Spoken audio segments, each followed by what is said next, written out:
سرکاری عمارتوں کے دروازے کھول دیے اور لوگوں کی ہر طرح سے امداد کی۔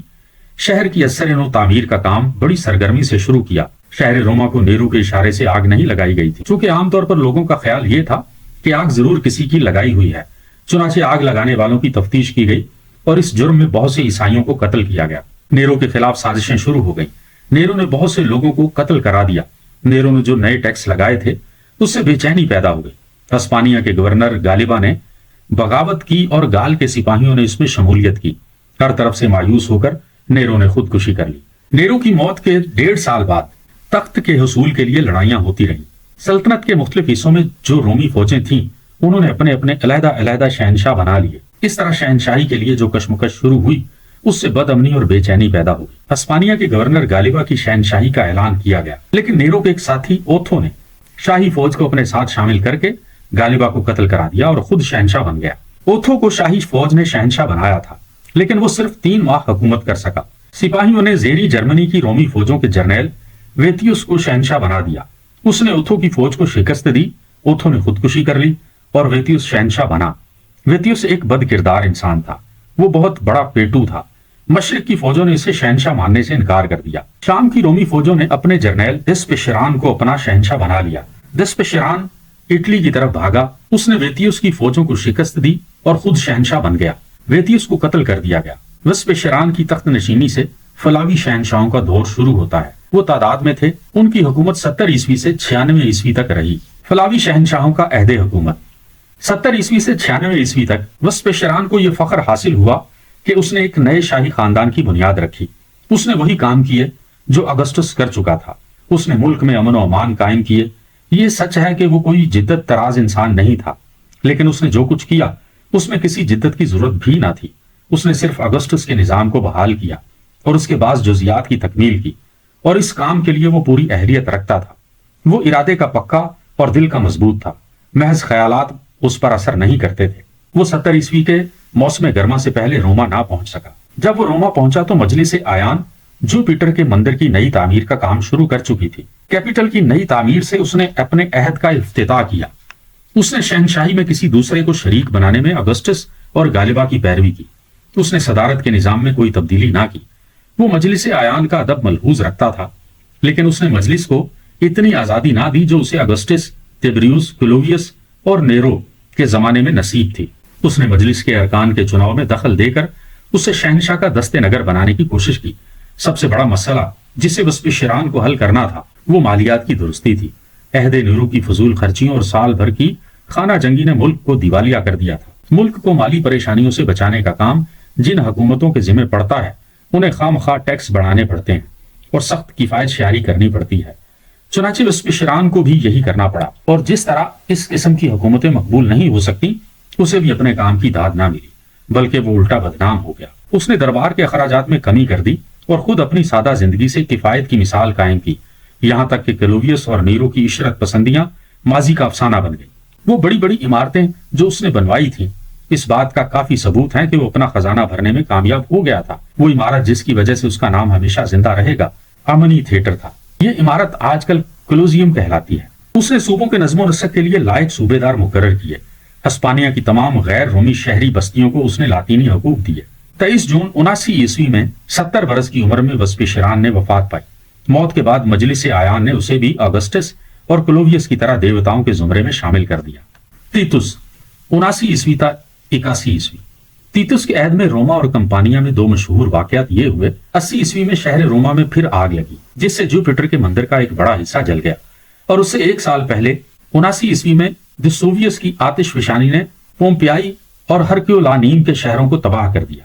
یہی وہ واقعہ ہے جس کے طفیل کمپانیا کے یونانی تمدن کا ایک مرکہ موجودہ زمانے کے فائدے کے لیے لاوا کے ڈھیر میں محفوظ رہا۔ اس کا مختصر عہد حکومت اشراف کے قتل و خون سے بھرپور ہے۔ اس کی موت کا اہل روما کو بہت افسوس ہوا، لیکن کون کہہ سکتا ہے کہ اگر وہ زیادہ دیر تک زندہ رہتا تو کیسا نکلتا۔ مانا کہ وہ ہر دل عزیز تھا، لیکن اس ہر دل عزیزی کی بنیادیں بہت کمزور تھیں، اور جب وہ مرا تو خزانہ قریباً ختم ہو چکا تھا۔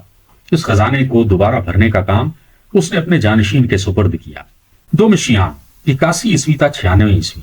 تیتس کی موت پر اس کا بھائی دومشیان 30 سال کی عمر میں تخت پر بیٹھا۔ اس کا عہد حکومت مطلق العنانی کے ارتقاء میں ایک نمایاں درجہ رکھتا ہے۔ عہد حکومت کے شروع میں دومشیان مجلس اعیان پر عنایت کی نظر رکھتا تھا اور مجلس کے ارکان اس بات کو مانتے تھے۔ اس نے جھوٹے مخبروں کو سزا دینے کا فیصلہ کیا، لیکن آگے چل کر اس نے مطلق العنانی اختیار کر لی اور مجلس کے اختیارات ختم کرنے کے در پہ ہو گیا۔ چنانچہ مجلسی پارٹی اس سے نفرت کرنے لگی۔ مجلس اعیان کو اس زمانے میں فکر یہ ہو گیا تھا کہ کسی طرح یہ اصول قائم کر دیا جائے کہ بادشاہ اپنی ذاتی رائے سے مجلس کے کسی رکن کے قتل کا حکم نہیں دے سکتا۔ اس نے مجلس اعیان کی عملی حیثیت کو ختم کر دیا تھا۔ واضح رہے کہ وہ اس بات کو خوب جانتا تھا کہ شہنشاہ کا مجلس سے اسی صورت میں آزاد رہنا ممکن تھا جبکہ فوج پر اس کا پورا اقتدار ہو۔ چنانچہ مجلس اعیان سے بگاڑ کا نتیجہ یہ ہوا کہ اس کی ساری طاقت فوج کو خوش رکھنے پر صرف ہونے لگی۔ اس نے سپاہیوں کی تنخواہیں بڑھا دی۔ اس کے عہد حکومت کے آخری دن امیروں کے لیے دور ہیبت بن گئے۔ امیروں نے اس کے خلاف سازشیں شروع کر دیں۔ اکثر بے گناہ شہنشاہ کے شک و شبہ کا شکار ہونے لگے۔ آخر شہنشاہ کو قتل کرنے کا کام استفانوس نے اپنے ذمہ لے لیا۔ قتل کرنے سے کئی دن پہلے وہ اپنے ایک ہاتھ کو پٹی کے سہارے اس طرح لٹکائے پھرتا رہا گویا اس کا ہاتھ زخمی ہو گیا ہے۔ مقررہ دن اس نے اسی کپڑے میں چھری چھپا لی اور پھر شہنشاہ کے سامنے ایک درخواست لے کر حاضر ہوا۔ جب شہنشاہ اس کی درخواست پڑھ رہا تھا تو اس نے اپنی چھری نکال کر اس کے پیٹ میں گھونپ دی۔ شہنشاہ کے خادموں نے قاتل کو قتل کر دیا لیکن وہ اپنے آقا کو نہ بچا سکے۔ مجلس اعیان کے ارکان اس قتل سے بہت خوش ہوئے اور اب وہ اپنے دل کا بخار نکالنے کے لیے جلدی جلدی ایوان مجلس میں آئے۔ دومشیان کی مورتیاں توڑ دی گئیں اور یہ فیصلہ کیا گیا کہ ہر اس چیز کو فنا کر دیا جائے جس سے اس کی کوئی یاد وابستہ ہو۔ یہی وجہ ہے کہ آج اس عہد کے بہت کم کتبے باقی رہ گئے ہیں۔ نروا سے اریلیوس تک 96 عیسوی تا 192 عیسوی۔ سلطنت روما کی تاریخ میں 96 عیسوی سے 192 عیسوی تک کا زمانہ اپنی شان و شوکت کے لحاظ سے بہت مشہور ہے۔ ہر شہنشاہ اپنے متبنہ کو اپنا جانشین مقرر کرتا۔ دومشیان کی موت سے روما کے دوسرے شاہی خاندان کا خاتمہ ہو گیا، لیکن نئے خاندان کے تخت نشین ہونے پر اس قسم کے ہنگامے نہیں ہوئے جیسے کہ نیرو کی موت پر ہوئے تھے۔ نیا شہنشاہ نروا 2 مرتبہ کونسل کے عہدے پر رہ چکا تھا۔ مجلس اعیان کے ارکان جو دومشیان کے قتل کی سازش میں رازدار تھے ایک ایسا شہنشاہ منتخب کرنے پر تلے ہوئے تھے جو حکومت میں مجلس اعیان کو اس کا واجبی حصہ دینے پر رضامند ہو۔ نروا میں یہ خوبی تھی، اس شہنشاہ نے جو نئے سکے ضرب کرائے تھے ان پر آزادی جمہور اور احیائے روما کے الفاظ گندہ تھے۔ شہنشاہیت کے بڑے سے بڑے دشمن کو بھی ایسا معلوم ہونے لگا تھا کہ آزادی اور صدارت جو پہلے متضاد چیزیں تھیں آخرکار نہایت اچھی طرح سے ایک جگہ جمع ہو گئی تھی۔ ایک شاعر کے الفاظ میں اگر کیتو قبر سے اٹھ کر آ جائے تو ایسے وقت میں وہ بھی شہنشاہ پسند بن جائے۔ مجلس اعیان کو نروا سے وہ ضمانت بھی حاصل ہو گئی جسے وہ فلاوی شہنشاہوں سے چاہتے تھے۔ نئے شہنشاہ نے اس بات کا حلف اٹھایا کہ وہ مجلس اعیان کے رکن کو موت کی سزا نہیں دے گا۔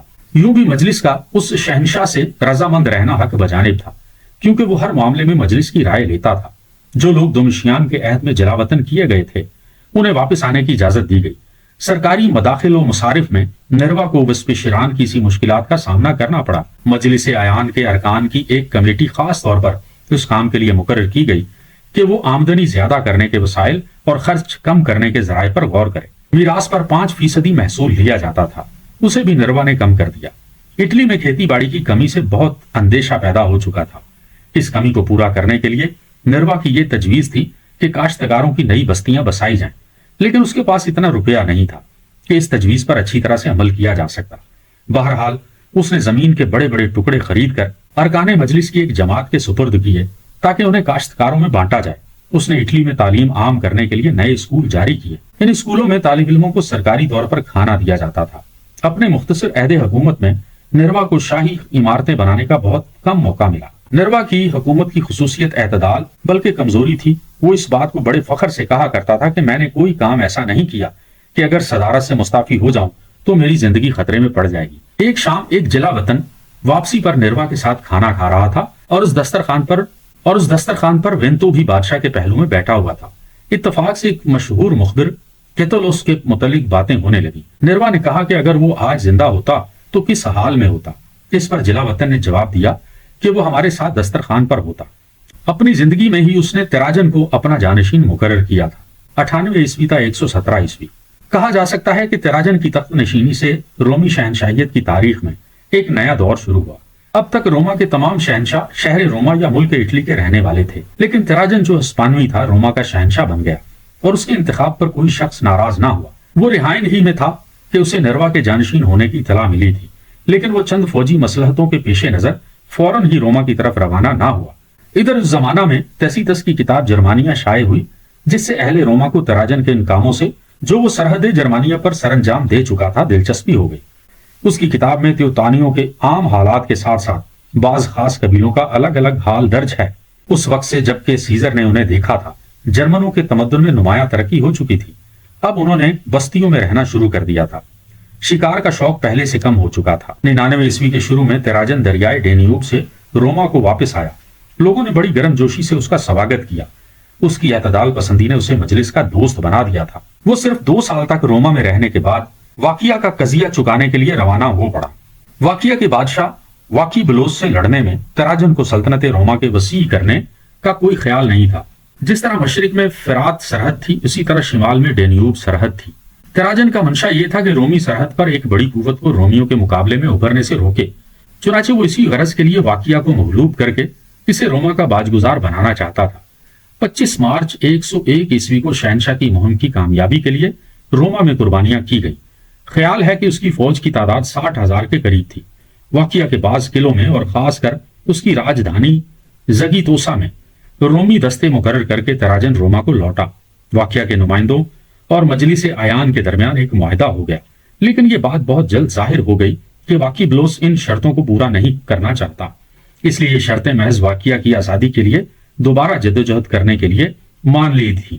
لیکن اس دوسری کوشش کے لیے تقدیر کا یہ فیصلہ تھا کہ باجگزاری کے ہلکے سے بوجھ کی جگہ اس کے ملک کی گردن میں رومیوں کی حکومت کا بوجھل توک پڑ جائے۔ محاربات واقعہ کی بڑی یادگار تراجن کی وہ لاٹ ہے جسے مجلس عیان نے تراجن کے نئے چوک میں بنوایا تھا اور جہاں وہ اب تک سلامت ہے۔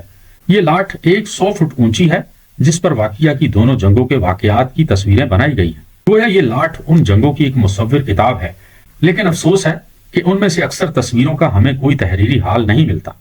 لاٹ کی چوٹی پر فاتح شہنشاہ تراجن کا بت نصب ہے۔ جب تراجن واقعہ کی ریاست کو باجگزار بنانے کے بعد پھر اس پر پورا قبضہ جمانے میں مصروف تھا تو اس وقت شام کے رومی صوبے دار نے نپتیوں کی پرانی باجگزار ریاست نپتا کو براہ راست سلطنت روما میں شامل کر دیا۔ ان علاقوں کے براہ راست رومیوں کے ماتحت آنے سے وہاں یونانی تمدن پھیلنے لگا۔ اس سے پہلے یہودیت کے مقابلے میں یونانیت کو کامیابی نہیں ہوئی تھی، لیکن تراجن کے نئے آئین نے ان علاقوں کی کایا پلٹ دی تھی۔ چنانچہ یہ بات قابل ذکر ہے کہ عہد تراجن کے بعد کا ایک کتبہ بھی مقامی زبان میں لکھا ہوا نہیں ملتا۔ شہر بوسترا کی تجارتی اہمیت ہی اس وقت شروع ہوئی جب وہ رومی صوبے کا صدر مقام بنا اور تراجن کا بوسترا کہلانے لگا۔ اسی زمانے میں اس شہر کے محل وقوع نے اسے صحرائے شام، عرب کی سطح مرتفع اور ایران کے تجارتی مال کی بہت بڑی منڈی بنا دیا تھا۔ رومی حکومت میں اس علاقے میں بڑی تیزی سے نئے مکان بننے شروع ہوئے۔ حسن تناسب کے ساتھ نئی بستیاں آباد ہوئیں، نئے محل اور مندر کھڑے ہوئے۔ حماموں، حوضوں اور محرابوں نے ان شہروں کی زینت کو بڑھا دیا تھا۔ نپتا کے الحاق سے چند سال پہلے ایک اور باجگزار ریاست کا خاتمہ ہو چکا تھا، یعنی 100 عیسوی میں ہرور کی ریاست بھی صوبہ شام میں ملحق کر لی گئی۔ اس الحاق اور بعد میں دمشق کے شامل ہو جانے سے صوبہ شام کو بہت وسعت حاصل ہو گئی، اور چونکہ بیوریا کا چھوٹا سا صوبہ بھی شام کے جنگلی صوبے دار کے ماتحت تھا، اس لیے شام کے صوبے دار کا دائرہ اقتدار بہت وسیع ہو گیا۔ فلاوی شہنشاہوں اور اشکانیوں یعنی پارتھیا کے بادشاہوں میں کسی قسم کی کدورت پیدا نہیں ہوئی تھی، لیکن تراجن کے عہد میں اشکانیوں اور رومیوں میں پھر لڑائی ہوئی۔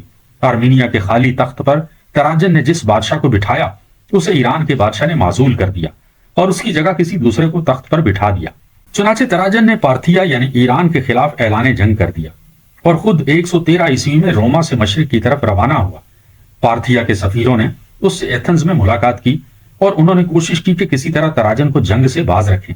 اگر تراجن کے دل میں اپنے اسلاف کی ایشیائی پالیسی پر چلنے کا خیال ہوتا تو وہ پارتھیا کے سفیروں کو روکھا سوکھا جواب نہ دیتا۔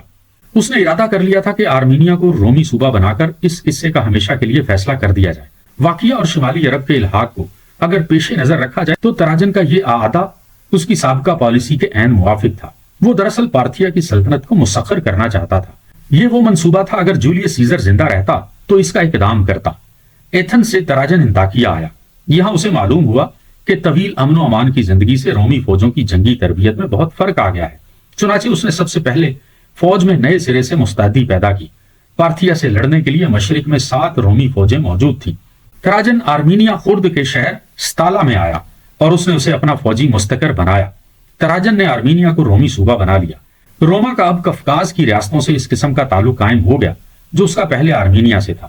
اب تراجن عراق عرب میں داخل ہوا، جہاں اس کی کوئی قابل ذکر مزاحمت نہ ہوئی۔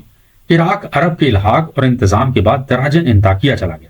اس کے قیام انطاکیہ کے زمانے میں ایک بہت بڑا زلزلہ آیا جس میں بہت سی جانیں ضائع ہو گئیں۔ شہر کے اکثر مکان گر گئے اور خود تراجن ہلاک ہونے سے بال بال بچا۔ یہ موسم فرات کے لیے ایک بیڑا بنانے میں گزر گیا۔ موسم بہار میں دریا کو کشتیوں کے ذریعہ عبور کیا گیا۔ ادیا بین کے پورے علاقہ پر تراجن کا قبضہ ہو گیا۔ اسیریا کے نام سے اسے رومی صوبہ بنا لیا گیا۔ دجلے کو دوبارہ عبور کر کے تراجن اپنے فرات کے بیڑے سے آ ملا۔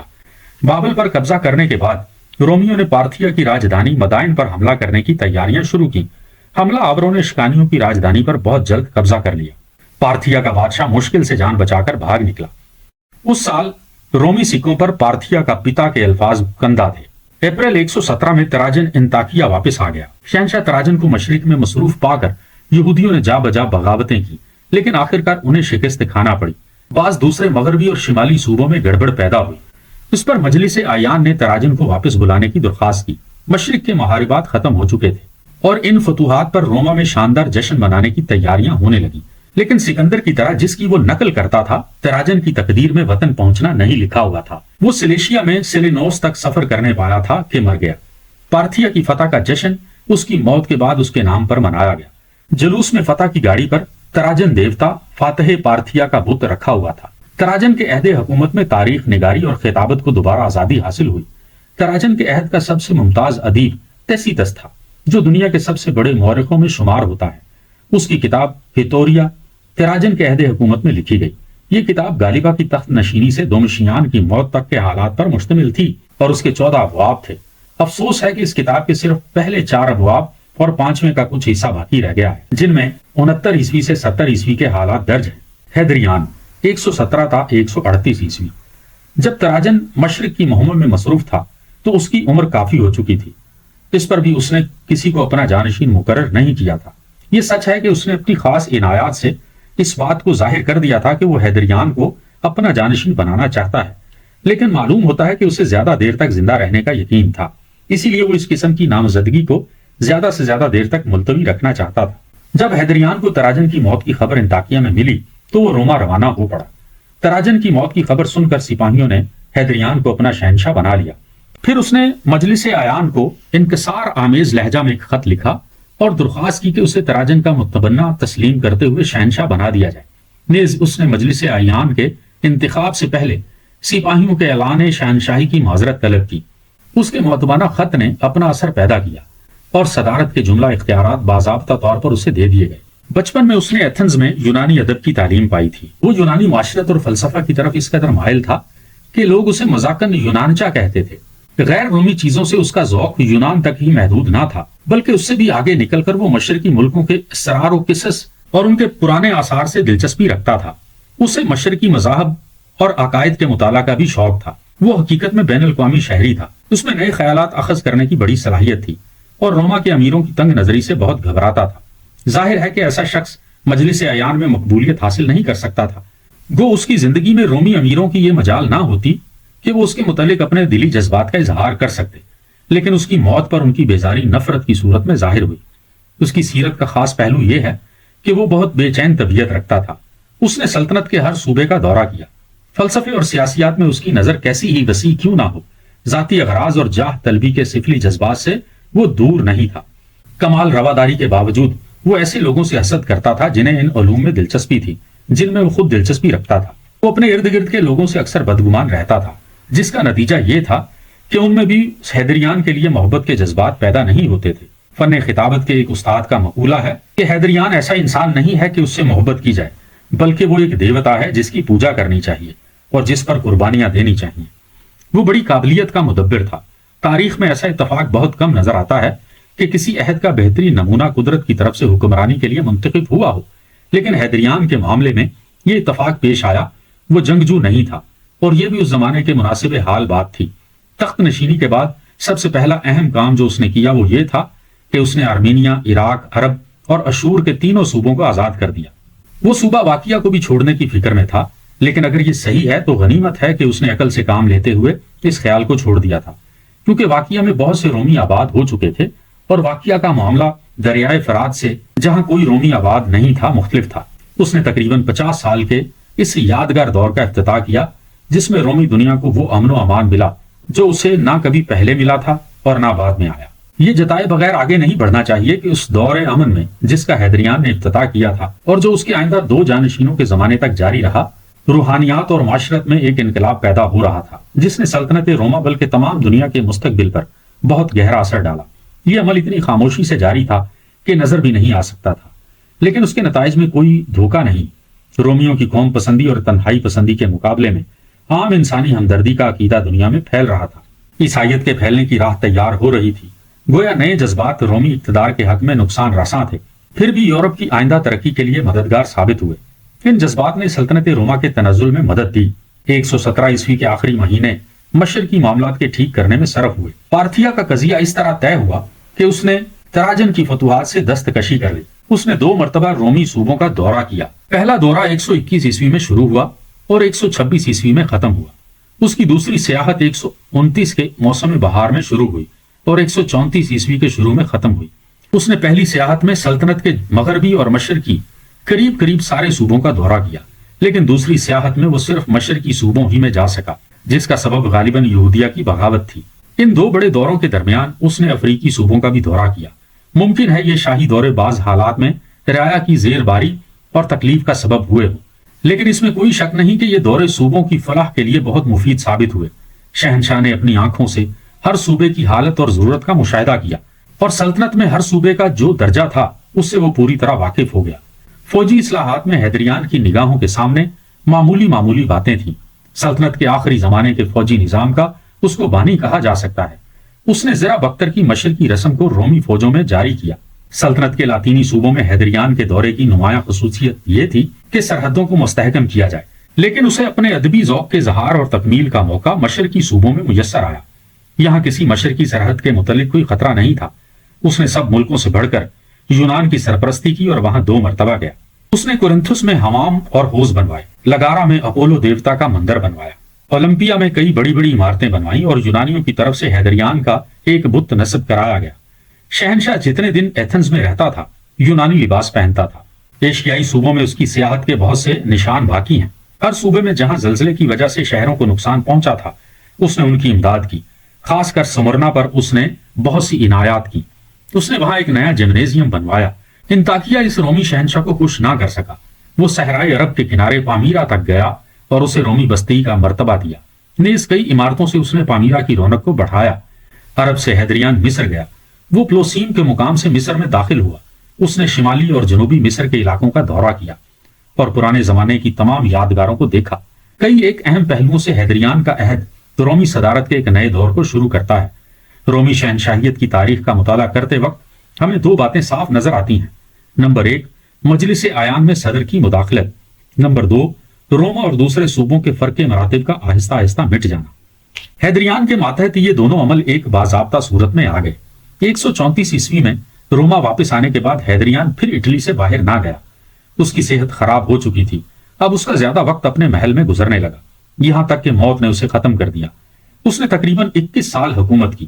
اس کے عہد حکومت کے نتائج کے لحاظ سے بہت کم رومی شہنشاہ اس کے ہم مرتبہ گزرے ہیں۔ شہنشاہ کی سیاحتوں کے متعلق ذیل کا نقشہ فائدے سے خالی نہیں ہوگا۔ 117 عیسوی مشرق میں 2.5 مہینے قیام کے بعد روما کو روانگی۔ 118 عیسوی واقعہ کی طرف روانگی اور روما میں واپسی۔ 119 عیسوی جنوبی اٹلی کی سیاحت۔ 120 عیسوی جنوبی اٹلی کی سیاحت۔ 121 عیسوی پہلا بڑا مغربی دورہ۔ 122 عیسوی شمالی جرمانیہ سے برطانیہ میں داخلہ، فرانس اور ہسپانیہ سے روما میں واپسی۔ 123 عیسوی شمالی افریقہ، ایشیائے کوچک اور وادی فرات کا دورہ۔ 124 عیسوی تھریس میں۔ 125 عیسوی مقدونیہ، شمالی یونان اور ایتھنز میں۔ 126 عیسوی ایتھنز میں۔ 127 عیسوی روما میں۔ 128 عیسوی افریقہ کو روانگی اور واپسی۔ 129 عیسوی پلوپونیس کی راہ سے ایتھنز میں پہنچنا۔ 130 عیسوی ایتھنز ایشیائے کوچک کے جنوبی ساحلوں کی سیاحت، شام، یہودیہ، شمالی عرب اور مصر کا دورہ۔ 131 عیسوی مصر سے شام کو واپسی۔ 132 عیسوی یہودیہ کی بغاوت کے دوران یہودیہ میں قیام۔ 133 عیسوی یہودیہ میں۔ 134 عیسوی روما میں واپسی۔ 135 عیسوی روما اور مضافات میں قیام۔ انتونینس 138 عیسوی تا 1861 انتونینس کی تخت نشینی میں کسی قسم کی دقت پیش نہیں آئی اور متوفی کو دیوتاؤں کے زمرے میں شامل کر لیا گیا۔ پرانے زمانے کی متفقہ رائے اسے نہایت محترم ہستی قرار دیتی ہے۔ باوقار ہونے کے ساتھ وہ ملنسار بھی تھا۔ سلطنت کا سب سے بڑا آدمی بننے پر بھی اس کے اخلاق و آداب میں کوئی فرق نہ پڑا۔ خانگی زندگی میں وہ سادہ اور اعتدال پسند تھا۔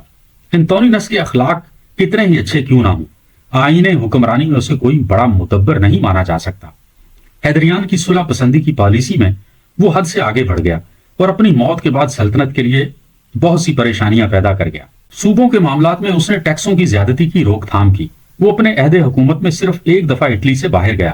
مالیات میں انتونینس کے طرز عمل سے کفایت شیاری ظاہر ہوتی ہے۔ اس کے دربار میں کسی قسم کی فضول خرچی جائز نہیں تھی۔ چنانچہ ٹیکسوں میں کمی کر دینے کے باوجود جب وہ مرا تو اس کے خزانے میں 2,16,00,000 پاؤنڈ جمع تھے۔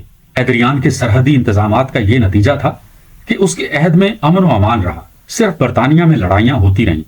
دوسرے صوبوں میں جو ہنگامے یا فساد ہوئے وہ اس قابل نہیں ہے کہ انہیں جنگ کا نام دیا جائے۔ انتونینس کی برطانیہ میں جنگی سرگرمیاں برطانیہ کے حق میں مفید ثابت ہوئیں اور آئندہ 60 سال تک وہاں امن و امان کا دور دورہ رہا۔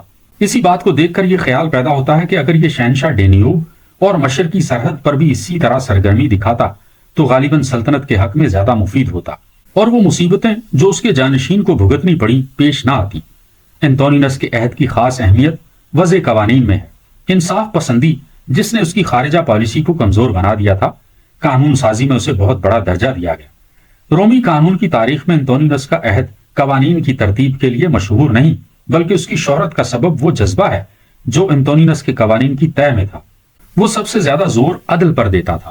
وہ اگر ایک طرف نئے نئے نکتے پیدا کرنے کا مشتاق نہیں تھا تو دوسری طرف اتنا کمزور عقیدے والا بھی نہیں تھا کہ قانون کے الفاظ پر اس طرح ایمان رکھتا ہو کہ اس میں کسی تبدیلی کی گنجائش نہیں۔ اس نے ہر قانونی اصلاح میں انسانی ہمدردی کو اپنے سامنے رکھا اور اسی بنیاد پر رومی قوانین میں بعض نئے اصول وضع کیے۔ اسی سرگرمی نے آئندہ صدی کے شروع میں رومی قانون کے عہد ارتقاء کے لیے راستہ صاف کیا۔ لیکن اس میں شک نہیں کہ یہ سب کام کسی نہ کسی حد تک حیدریان کی اصلاحات کے مرہون منت ہیں۔ دور شہنشاہی کا ایک میلان یہ بھی تھا کہ غلاموں کی حالت کو بہتر بنایا جائے۔ انتونینس نے اس کام کو بھی بڑے زوروں سے جاری رکھا۔ اس نے اس قسم کے قوانین بنائے جن سے غلاموں کو آزادی حاصل کرنے میں آسانیاں پیدا ہو گئیں۔ اس ضمن میں اس کے طرز عمل کا اندازہ ذیل کے فیصلے سے ہو سکتا ہے۔ ایک لونڈی مالک کی وصیت کی روح سے آزادی حاصل کرنے والی تھی، مگر اتفاق سے اس میں دیر ہو گئی اور اسی اثناء میں اس لونڈی کے ہاں بچہ پیدا ہوا۔ سوال اٹھایا گیا کہ آیا یہ بچہ آزاد سمجھا جائے یا غلام؟ انتونینس نے فیصلہ دیا کہ بچے کو آزاد تسلیم کیا جائے۔ یہ اصول کے ملزم کو تفتیش سے پہلے مجرم نہ سمجھا جائے سب سے پہلے انتونینس نے ہی تقریری معاملات میں رائج کیا تھا۔ ایک اور اصول اس نے یہ بنایا کہ جرائم کی تحقیقات مقام واردات ہی پر کی جائے اور وہیں عدالت کا فیصلہ سنا دیا جائے۔ تفتیش کے موقع پر غلاموں کو جو اذیتیں دی جاتی تھیں ان میں کمی کی گئی، چنانچہ 14 سال کی عمر سے کم لڑکوں کو بدنی سزا دینی بند کر دی گئی۔ اگر کوئی شخص اس نیک دل بادشاہ پر یہ اعتراض کرے کہ اس نے بدنی اذیت کے طریقوں کو کلی طور پر کیوں بند نہ کیا تو یہ اعتراض ایسا ہی محمل ہوگا جیسا کہ غلامی کو کلیتاً منسوخ نہ کرنے کا اعتراض۔ سچ تو یہ ہے کہ انتونینس نے جو کچھ کیا وہ تحسین کا مستحق ہے، لیکن ان میں سے کسی ایک کو بالکل مٹا دینا اس عہد میں کسی شخص کے خیال میں بھی نہیں آ سکتا تھا، اور مسیحی ملکوں میں تھوڑا زمانہ پہلے تک اذیت رسانی کا عام رواج اس بات کا ثبوت ہے کہ لوگ اس برے طریقوں کو کتنا ضروری خیال کرتے تھے۔ وہ اپنے اسلاف سے یہ اختلاف رکھتا تھا کہ وہ ذاتی طور پر اپنے قومی دیوتاؤں کا دل سے معتقد تھا۔ مجلس اعیان کی طرف سے سرکاری مذہب اور مذہبی رسوم ادا کرنے میں اتنی سرگرمی دکھانے کی بنا پر انتونینس کی ایک یادگار قائم کی گئی تھی۔ روما کی روایات اور بت پرستی سے عقیدت کے باوجود اسے دوسرے مذہبوں سے کوئی تعصب نہیں تھا۔ عیسائیوں کے خلاف جو قوانین بنائے گئے تھے انہیں اس نے منسوخ تو نہیں کیا، لیکن مذہب کی بنا پر جو ظلم کیے جاتے تھے اس نے انہیں روک دیا۔ مارکس اورینٹس 161 عیسوی تا 180 عیسوی۔ جب مارکس اورینٹس تخت پر بیٹھا تو اس کی عمر 40 سال تھی۔ اس کا تعلق ایک ہسپانوی خاندان سے تھا۔ افلاطون کی پیشین گوئی تھی کہ نوع انسان کی مصیبتوں میں اس وقت تک کمی نہیں آئے گی جب تک کہ کوئی سچا فلسفی صاحب تخت و تاج نہ بن جائے یا کوئی صاحب تاج و تخت فلسفی نہ بن جائے۔ آخر اتفاقات سے وہ زمانہ آ گیا جبکہ ایک فلسفی اتنی بڑی سلطنت اور نوع انسان کے اتنے بڑے گروہ کا فرما روا ہوا کہ اتنی بڑی ریاست افلاطون کے تصور میں بھی نہیں آ سکتی تھی۔ اس فلسفی بادشاہ نے افلاطون کی ریاست یا کسی دوسرے خیالی آئین کو قائم کرنے کی تو کوشش نہ کی، لیکن نوع انسان کی امداد کو اپنا نسب العین بنا لیا۔ اس کے عہد حکومت کے متعلق دو مختلف رائے ہیں۔ بعض لوگ تو اسے سلطنت روما کی خوش نصیبی سمجھتے ہیں اور بعض لوگ یہ کہتے ہیں کہ وہ صرف فلسفی تھا جسے امور سلطنت کی نسبت بلاغت اور سوفسطائیت سے زیادہ دلچسپی تھی۔ یہ طعن آمیز تنقید سچائی سے خالی نہیں، لیکن اسے حد سے نہ بڑھانا چاہیے۔ دراصل اس میں یہ عیب تھا کہ ہر مسئلہ پر غور کرنے میں سیاسی دانش مندی سے زیادہ ذاتی اخلاق کا لحاظ رکھتا تھا۔ اسے ذاتی ذمہ داری کا اس درجہ احساس تھا کہ جب کوئی مشکل پیش آتی تو بجائے یہ سوچنے کے کہ بہترین تدبیر کیا ہو، وہ اس قسم کا سوال اپنے آپ سے کرتا، اس موقع پر فلسفی کو کیا کرنا چاہیے۔ اس کے ساتھ اس کی یہ خوبی بھی یاد رکھنی چاہیے کہ مجموعی طور پر وہ سلطنت کی پرانی رسموں پر چلتا رہا۔ اس نے دنیا کو اس نمونے پر ڈھالنے کی کوشش نہیں کی جو فلسفیوں کے کارخانوں سے تیار ہو کر نکلتا ہے۔ اخلاق میں وہ اپنے اصول کا پکا تھا، مگر سیاسیات میں نظریات کا مقلد نہیں تھا۔ وہ سب سے زیادہ فلسفیوں کی عزت کرتا تھا، لیکن سلطنت کے انتظام میں اس نے ان کی مداخلت جائز نہ رکھی۔ ہمارے فلسفی بادشاہ سے آسمان نے دشمنی کی۔ اس کا سارا عہد حکومت فرات اور ڈینیوب کے کناروں پر جنگ و جدل میں گزرا۔ اسی شہنشاہ کے عہد میں سلطنت اور مسیحیت میں پہلی مرتبہ شدید تصادم ہوا۔ رومیوں میں فلسفیانہ خیالات کی اشاعت۔ روما میں دوسری صدی قبل مسیح سے یونان کے متاخرین فلسفیوں کے مذاہب، جن میں نظریوں کو عملی زندگی کے تابع رکھا جاتا تھا اور علم کا مقصد بھی حصول مسرت قرار دیا گیا تھا، پہنچ گئے تھے۔ سیسرو نے ان فلسفیانہ مذہبوں کو لاطینی دنیا سے روشناس کرایا۔ سینیکا نے یونان کے روایتی فلسفہ کو ایسے انداز میں پیش کیا جو اس کے یونانی استادوں کی رواقیت سے کہیں مختلف تھا۔ چنانچہ اس نے یہاں تک کہہ دیا کہ سب سے اچھا وہ ہے جو سب سے کم برا ہے۔ اس عقیدے میں کہ خدا اور فطرت دراصل الگ الگ وجود نہیں ہیں، وہ پرانے رواقیوں کا ہم خیال تھا۔ صرف اخلاق کو فلسفہ کا سب سے بڑا مقصد قرار دینے میں بھی وہ اپنے اسلاف کی تعلیم سے بہت آگے نکل گیا۔ اس کے الفاظ میں وہ خدا جو ایک شریف کی روح میں ہے، اس کا مسکن ایک غلام کی روح بھی ہے۔ روفس نے خود کوئی نیا فلسفہ پیش نہ کیا۔ اس کی تعلیم کی امتیازی خصوصیت یہی تھی کہ وہ خاص عقیدوں کو نہایت زوردار بلکہ مبالغہ آمیز انداز میں بیان کرتا ہے۔ اس کے خیال میں فلسفہ اور نیکی ہم معنی الفاظ ہیں۔ ایپیکٹیٹس اپنا سارا زور اصلاح نفس پر دیتا ہے۔ وہ کہتا ہے کہ اچھا بننے کے لیے ضروری ہے کہ انسان کو اپنی برائی کا پورا یقین ہو۔ قضاء و قدر کی کار فرمائی پر اس نے بہت زور دیا۔ پہلی صدی قبل مسیح میں بظاہر فلسفہ متروک اور فرسودہ سمجھا جاتا تھا، لیکن شہنشاہی دور نے پھر اس میں جان ڈال دی۔ چنانچہ ہم نیرو کے زمانے میں دستریوس کو دیکھتے ہیں۔ ہر چند یونانی فلسفہ رومیوں میں خوب شائع ہوا، لیکن اس کے باوجود رومیوں کی فطرت کو فلسفہ سے ایک طرح کی نفرت تھی۔ رومی عوام میں کبھی فلسفیوں کو عزت کی نظر سے نہیں دیکھا گیا۔ خطابت کے حامی فلسفے کی مخالفت کرتے تھے۔ رومیوں کے مذہبی عقائد۔ پہلی صدی میں تعلیم یافتہ طبقے میں قومی مذہب کے متعلق بہت سے شکوک پیدا ہو گئے تھے۔ اس جماعت کے بیشتر ارکان کو اپنے باپ دادا کے مذہب کی سچائی پر یقین نہیں رہا تھا۔ اس بنا پر یہ فرض کرنا کہ اس قسم کی بدگمانی عوام میں بھی ہوگی غلط ہے۔ سلطنت روما کی عام رعایا اپنے دیوتاؤں کے وجود کا اسی طرح یقین رکھتی تھی جیسا کہ ان کے آباء و اجداد رکھتے تھے، اور اس کا ثبوت زیادہ تر کتبوں میں دیکھنا چاہیے جو عام عقائد کے آئینہ میں نہ کہ کتابوں میں جو مہذب لوگوں کے خیالات پیش کرتی ہیں اور اس لیے اس بارے میں غلط فہمی پیدا کر سکتی ہیں۔ بے شمار شہادتوں کے علاوہ جو کتبوں سے حاصل ہوتی ہیں، بعض دوسرے قرائن بھی پرانے مذہب کی قوت کی دلیل ہیں۔ پہلی بات تو یہ ہے کہ اس مذہب کا مشرقی مذاہب کے بعض عناصر کو اپنے آپ جذب کر لینا ثابت کرتا ہے کہ پرانا رومی مذہب زندہ تھا۔ دوسرے، ہم اس میں نئے نئے خداوندوں کا اضافہ ہوتے دیکھتے ہیں۔ تیسرے، وہ جدوجہد جو یہ پرانا رومی مذہب تقریباً 500 سال تک مسیحیت کے مقابلے میں کرتا رہا۔ یہ حقیقت خاص طور پر ظاہر کیے جانے کے لائق ہے کہ ابتدائی زمانے میں خود مسیحیوں کو ان بت پرستوں کے معبودوں کے وجود سے انکار کرنے کا خیال تک نہ آیا، بلکہ وہ یہی خیال کرتے رہے کہ یہ معبود دراصل تاریکی اور ظلمت کے دیوتا ہیں۔ تعلیم یافتہ طبقے کے پہلی اور دوسری صدی کے مذہبی عقیدوں میں نمایاں فرق نظر آتا ہے۔ پہلی صدی میں وہ لوگ جو غور و فکر کرتے تھے لیکن فلسفے کا کوئی خاص مدرسہ اختیار نہیں کرتے تھے، وہ لوگ شرک اور وحدت کے مسائل میں متذبذب نظر آتے ہیں۔ پلینی کلا نے دیوتاؤں کے وجود سے صاف صاف انکار کر دیا اور خدا کو فطرت کا مترادف سمجھا۔ وہ خصوصیت کے ساتھ خدا کی قدرت کاملہ سے منکر ہے، کیونکہ خدا اپنے آپ کو ہلاک نہیں کر سکتا اور نہ فانی اشیاء کو غیر فانی بنا سکتا ہے، اور 10 اور 10 کو 20 کے سوا کوئی دوسرا عدد بنا سکتا ہے۔ بعض رواقی فلسفی بت پرستی کے عقیدوں اور اپنی روشن خیالی کو باہم ملانے کی کوشش کرتے تھے۔ وہ ایک خدا کے قائل تھے، لیکن اس کے ماتحت چھوٹے چھوٹے بہت سے خداؤں کے قائل تھے جنہیں وہ ڈیمن کہتے، اور مختلف بتوں کو اسی زمرے میں شامل کرتے تھے۔ مگر ان فلسفیوں کی بت پرستی سے انکار یا شک کا عوام پر کوئی اثر نہیں پڑتا تھا۔ دوسری صدی میں ان خیالات میں رجت پیدا ہو گئی۔ یعنی تعلیم یافتہ طبقہ دوبارہ اپنے پرانے مذہب کی طرف جا رہا تھا۔ اوہام اور جادوگری کا عام رواج تھا۔ اس تبدیلی کا اس عہد کی کتابوں سے پتہ چلتا ہے۔ پلینی خرد، جس کے فلسفیانہ عقائد رواقیت سے بہت قریب تھے، خواب کی سچائی پر ایمان رکھتا تھا۔ اس نے 2 مندر بھی بنوائے تھے۔ رومی بادشاہوں کی حکمت عملی دوسرے معاملات میں خواہ کتنی ہی مختلف اور جدا جدا کیوں نہ ہو، مذہبی پیشوا ہونے کی حیثیت سے اپنے مذہب کے قیام کی کوشش میں وہ سب متفق تھے۔ اگسٹس اس بات کو سمجھ گیا تھا کہ صدارت کے لیے رومی مذہب سے قریب تعلق رکھنا سلطنت کے لیے کتنا مفید ہے۔ اسی اصول پر اس کے جانشین بھی عمل کرتے رہے۔ مجلس اعیان کے ارکان اور طبقہ عمرہ کے ممبر بھی اسی پالیسی کی پیروی کرتے رہے، لیکن ان قومی عبادتوں میں بیرونی طریقے داخل ہونے سے کسی قسم کا خلل پیدا نہیں ہوا تھا، اور مشرق اور مغرب کے کئی دیوتاؤں اور کئی دیویوں کو رومیوں نے اپنا لیا تھا۔ نیرو کے زمانے کا ایک شاعر کہتا ہے کہ ہم نے غیروں کو رومی مندروں میں جگہ دے دی ہے۔ فلسفے کے علاوہ بعض دوسری طاقتیں بھی رومی بت پرستی کے خلاف کام کر رہی تھیں۔ یہ قوتیں یہودیوں اور عیسائیوں کے مذاہب تھے۔ توحیدی مذاہب ہونے کی بنا پر یہ دونوں مذاہب بت پرستی کی ضد تھے۔ یہودیوں پر جو مصیبتیں آئیں ان سے غور و فکر کرنے والوں کی یہودیوں سے ہمدردی ہو گئی تھی، لیکن عوام میں یہودیوں کی بہت زیادہ بے عزتی کی جاتی تھی۔ رومی ہمیشہ سے یہودیوں کی رسموں پر مذاق اڑاتے تھے۔ اس کے باوجود یہودیت میں خاص کر رومی عورتوں کے لیے کشش موجود تھی۔ نیرو کی بیوی نے یہودی مذہب اختیار کر لیا تھا۔ تبریوس کے عہد میں بھی ایک بلند مرتبہ رومی خاتون نے یہودیت قبول کر لی تھی۔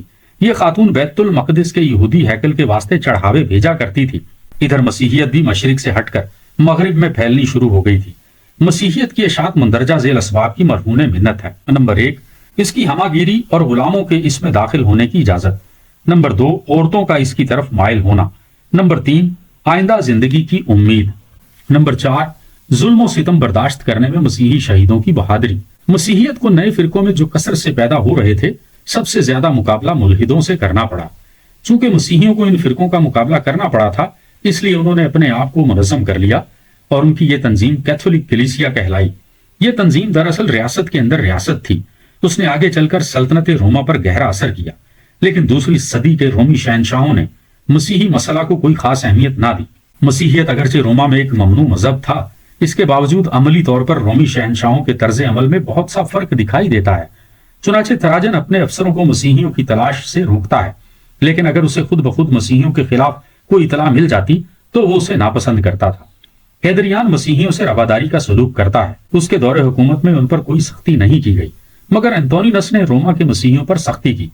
اس کی وجہ یہ ہے کہ اپنے قومی مذہب کے معاملے میں وہ روما کے دوسرے شہنشاہوں سے آگے تھا، لیکن اس کے عہد میں مسیحیوں پر زیادہ سختی نہیں ہوئی۔ جب مشرق میں عوام نے مسیحیوں کے خلاف بلوے شروع کر دیے تو انتونینس نے مداخلت کی اور کئی شہروں میں فرمان بھیجا کہ اس زیادتی کو روکا جائے۔ مسیحیوں کے خلاف اس قسم کے بلوے اوریٹس کے عہد میں بھی جاری رہے۔ وہ اگرچہ بہت بردبار اور متحمل مزاج تھا، لیکن وہ مسیحیوں کے اس استقلال کو کہ وہ بتوں کو ہرگز سجدہ نہیں کریں گے محض ضد معلوم ہوتا تھا۔ اس نے ایک فرمان شائع کیا جس میں ایسے نئے فرقوں کے لیے سزائیں تجویز کی گئی تھیں جو نئے نئے عقائد کے ذریعہ لوگوں میں شورش اور اضطراب پیدا کرتے تھے۔ اس کا یہ فرمان خصوصیت سے مسیحیوں کے خلاف نہیں تھا، مگر ایک بہت بڑا ہنگامہ اور کئی مسیحیوں کی گرفتاری اسی شاہی تحریر کا نتیجہ ہوا۔ اوریٹس نے ایک نیا فرمان جاری کیا کہ ان لوگوں کو جو مسیحیت سے انکار کریں رہا کر دیا جائے، اور جو اس کا اقرار کرے انہیں اس قدر پیٹا جائے کہ وہ ہلاک ہو جائیں۔ اسی اثنا میں مسیحیوں نے ان الزامات کی تردید کی جو عام طور سے ان پر لگائے جاتے تھے، تاکہ وہ اپنے دشمنوں کی دشمنی سے بچ سکیں۔ وہ کتابیں جو مسیحی مذہب کے حق میں لکھی گئیں اس قسم کی کوششوں کا نتیجہ تھی۔ ان میں سب سے مشہور رسالہ یوستین کا تھا۔ بعض لوگوں کا خیال ہے کہ یوستین کے اس رسالہ نے شہنشاہ کو آمادہ کیا تھا کہ وہ مشرقی شہروں میں مسیحیوں پر ظلم و ستم ڈھائے جانے کے خلاف احکام جاری کرے، لیکن یوستین کی تقدیر میں قتل ہونا لکھا تھا، کیونکہ 163 عیسوی میں ایک فلسفی نے اس پر الزام لگایا تھا اور شہر کے کوتوال نے اسے موت کی سزا دے دی تھی۔ لاطینی زبان میں مسیحیت کی حمایت میں سب سے پہلی کتاب اوکتاویس نے لکھی تھی، گویا وہ مسیحی دنیا کا سینیکا ہے۔ رومی سنگ تراشی۔ رومی سنگ تراشی کی تاریخ دراصل یونانی سنگ تراشی ہی کی تاریخ کا ضمیمہ ہے، کیونکہ یہ رومی آرٹ کی سرگزشت نہیں بلکہ یونانیوں ہی کے کمالات کی کہانی ہے، جو رومی حکومت کے دور میں نیز رومی ذوق کے مطابق پیدا ہوئی۔ رومیوں کو سنگ تراشی کا شوق عیش پسندی کے سلسلے میں پیدا ہوا تھا۔ ایسے لوگوں کی مانگ پوری کرنے کے لیے جو صنعاء میدان میں آئے، ان سے یہ امید نہیں ہو سکتی تھی کہ وہ ذاتی طور پر کسی اختراع و ایجاد کے قابل ہوں گے۔ چنانچہ ہم دیکھتے ہیں کہ یہ سنگ تراش پرانے استادوں ہی کے خیالات لے کر سنگ تراشی کر رہے ہیں۔ حیدریان کے عہد میں جہاں مختلف علوم و فنون میں ایک نئی روح پیدا ہو گئی تھی، وہاں سنگ تراشی میں ایک نیا تخیل پیدا ہو گیا تھا۔ شہنشاہ کے بہت سے مجسمے بنائے گئے۔ دوسری صدی میں فن کے زوال ہونے کی دلیل یہ ہے کہ سنگ تراشی میں بربری طرز اختیار کیا جانے لگا۔ اس سنگ تراش کے علاوہ جن میں یونانی خصوصیات نمایاں ہیں، ایک اور طرز بھی تھا جن میں رومی خصوصیات جھلکتی رہیں اور جو صرف رومی رسم و رواج کی وجہ سے پیدا ہوا۔ خلاصہ ختم ہوا۔